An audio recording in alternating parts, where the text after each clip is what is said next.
Hi, this is the Average Human Being podcast, a podcast about noticing the small moments that shape us more than the big ones.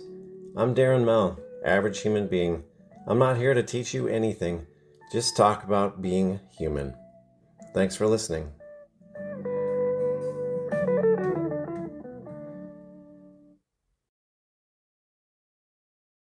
Everyone, Darren, the Average Human Being, back again with more stories from Observation Town.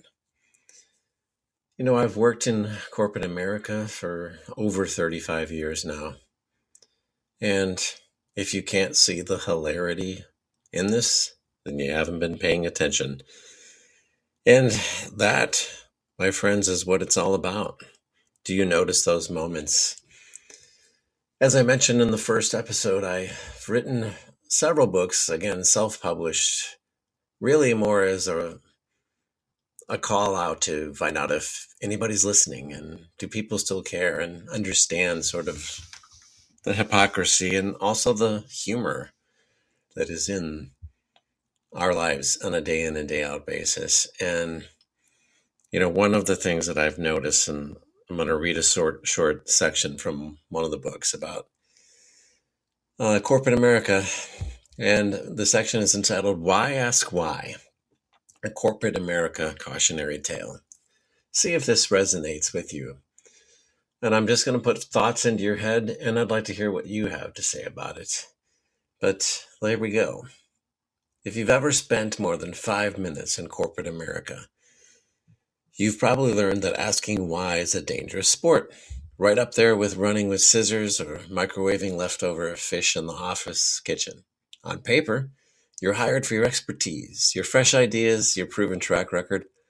But the moment you start poking around with innocent questions like, why do we do it this way? Or is there a better approach? You quickly find yourself on a one-way trip to Frustrationville, population U. For me, it's like that unforgettable scene in the 1996 Tom Cruise movie called Jerry Maguire. Tom Cruise is playing the title character. He's at the end of his rope. He's trying to keep his one remaining client, Rod Tidwell, played by Cuba Gooding Jr. In a moment of pure caffeine-fueled desperation, Tom Cruise's character, Jerry, explodes and he says, "You have no idea what it's like to be me out here for you. It is an up at dawn, pride-swallowing siege that I will never fully tell you about." And the camera lingers on his face. It's red, sweaty, and he's one bad phone call away from a nervous breakdown. And what does Cuba Gooding's Rod Tidwell do? He laughs and he says, "Man, you are hanging on by a very thin thread, and I dig that about you." And that, my friends, is corporate America in a nutshell. You come in bright-eyed, full of ideas, ready to make a difference. Maybe you even have a PowerPoint deck or two up your sleeve, but then you start to notice things don't quite add up. You ask, why do we have three different systems for entering the same data? Why does every decision require 17 approvals and a sacrificial goat? The answer is always the same. That's just the way it is here. No explanation, no logic, just a resigned shrug and a silent prayer that you stop asking before HR gets involved. You quickly realize that your expertise is less about actually using your skills and more about learning the fine art of not rocking the boat. The longer you stick around, the more you start to resemble Jerry Maguire, hanging on by a thread, pride thoroughly swallowed, trying to make sense of a system that makes sense to absolutely no one. And here's the kicker. Everyone else is in the same boat, but nobody wants to admit it. It's like a company-wide game of the emperor has no clothes, except the emperor is a process flowchart and the clothes are a pile of outdated policies. Asking why in an environment like this is a bit like lighting a match in a fireworks factory. Sure, you might uncover a better way to do things, but you're just as likely to set off a chain reaction of confusion, defensiveness, and passive-aggressive emails. The truth is, most people have stopped asking altogether. They've learned that curiosity is hazardous to your career health, and that the safest path is to keep your head down, nod along, and never ever question the process. But here's the thing, people. That thread that you're hanging on by, it's actually a lifeline. The people who are asking, brave or stubborn enough to keep asking why, even if it drives them a little crazy, are the ones who remind us, everyone, that progress is possible. They're the Jerry Maguires in the office, fighting the good fight, pride swallowing siege and all. So if you find yourself teetering on the edge, fraying, and wondering if you're the only one who cares, take heart. You're not alone. You might not change the system overnight, but you just might inspire someone else to start asking why, too. And who knows, maybe, just maybe, you'll find the fellow thread hanger who digs that about you, too. In the meantime, keep your sense of humor close and your questions closer, because in corporate America, the only thing more dangerous than asking why is forgetting to ask at all. And that is just a small section. I've worked in corporate America for many, many years, like I said. And these are the things, like, as you get in there, so many sitcoms, from The Office to Abbott Elementary, that I've recently started watching. These are based in reality. They make them very funny because of the hypocrisy and just almost sitcom-like atmosphere that we're all asked to work in. One of the other aspects of corporate America, when we look at our current world of politics, and as I said in the first episode, I am not here to pick sides.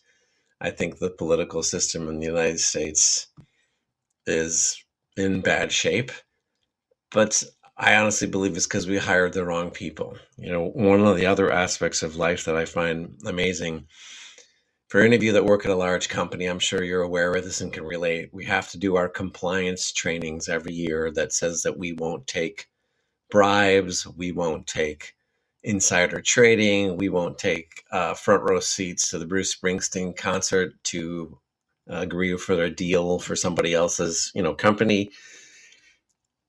And when I'm doing those, and nowadays with technology, they actually have actors. You have to watch the scenario of some overly acted situations in regards to sexual harassment, in regards to taking bribes, in regards to insider information. And you can't keep your job unless you pass that. And I argue that if you look at our current politics, for every violation that I could lose my job for in corporate America, I can show you one politician that is doing that actual compliance break, but they get to keep their jobs. And I think that we should actually have all of them be the actors in those online videos that we have to take, because they're already doing the things that we have to take a compliance test on. So each and every day, as we go about our lives in corporate America, it is a pride swallowing siege.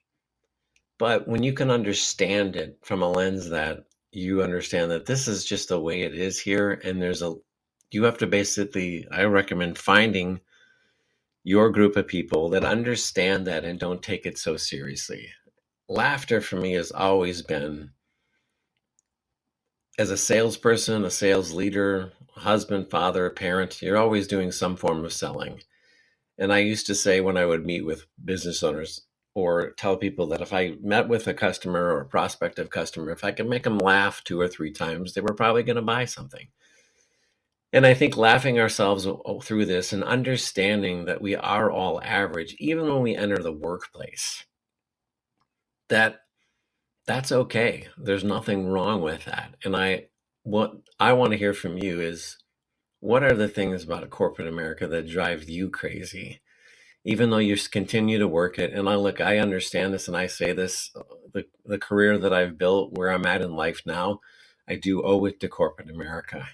But I do believe that there are better ways to lead people, and that authenticity is a part of it. And I think what makes me laugh the most is the fact that you can see that people are not authentic. And just like politicians think that we don't know that they're lying, even though we do, leaders in corporate America, I think sometimes due to narcissism, think that no one sees through them.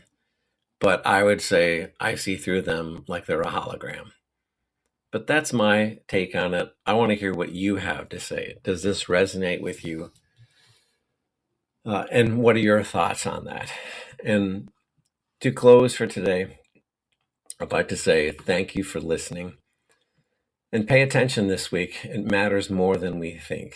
And this is Darren, the average human being, signing off. See you next time. Have a great day. This has been the Average Human Being Podcast with Darren Mell. Thanks for listening.